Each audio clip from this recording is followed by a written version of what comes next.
সহকাতা রয়েছেন, তিনি আমাকে এই সভার সভাপতি করার জন্য আমি অত্যন্ত গর্বিত। সভা পরিচালনা করছেন তিনি। আজকের আমাদের গণেশ দা থেকে শুরু করে অল নেতৃত্ব এবং মঞ্চে রয়েছেন এবং আপনারা যারা দাঁড়িয়ে রয়েছেন, বসে রয়েছেন, সকলকে অন্তরের অন্তঃস্থল থেকে আমার ভালোবাসা জানিয়ে দুই একটা কথা বলি। আজকের দেখে যাক, আইএসএফ দেখে যা শওকত মোল্লার ক্ষমতা, আইএসএফ দেখে যা শওকত মোল্লার ক্ষমতা।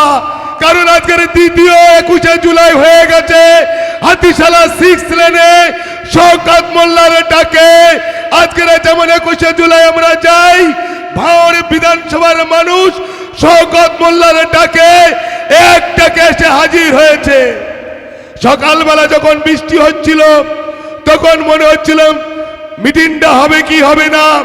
আমি তখন দাদাকে বলছিলাম যে 21 মানে আলোড়ন, 21 মানে এগিয়ে চলা, 21 মানে কাজের নিরিখে উন্নয়নের প্রতীকে পশ্চিমবঙ্গ এগিয়ে চলছে। আর 21 মানে বৃষ্টির ছোঁয়া। যদি 21-এর বৃষ্টির না ছোঁয়া থাকে তাহলে সে মানায় না। আজকের 21-এর পরিস্থিতি সভা, তার একটু বৃষ্টির ছোঁয়া সকালবেলা লেগেছে, মানুষে উজ্জীবিত হয়েছে। আর আইএসএফকে এবং বিজেপিকে কবর দেওয়ার জন্য হাতিশালা 6 লেনে এসে উপস্থিত হয়েছে। একদিকে সাম্প্রদায়িক হানাহানি, আর একদিকে অনুন্নয়ন করে চলেছে কেন্দ্র সরকার। তার বিরুদ্ধে উঠে পড়ে আমাদের প্রিয় নেতা শওকত দা সম্প্রদায় সম্প্রীতি বজায় রাখতে হবে। এবং এই আইএসএফ যে আজকের 4 বছর ক্ষমতায় রয়েছে, কোনো কাজ করেনি, ভাঙড়ের মাটিতে কোনো একটি পয়সার কাজ করেনি। তারা বোম আর বন্দুক নিয়ে খেলে, আর শওকত মোল্লা উন্নয়ন নিয়ে খেলে। মমতা বন্দ্যোপাধ্যায়, অভিষেক বন্দ্যোপাধ্যায়ের আশীর্বাদ মাথায় নিয়ে তিনি লড়াই করে চলেছেন।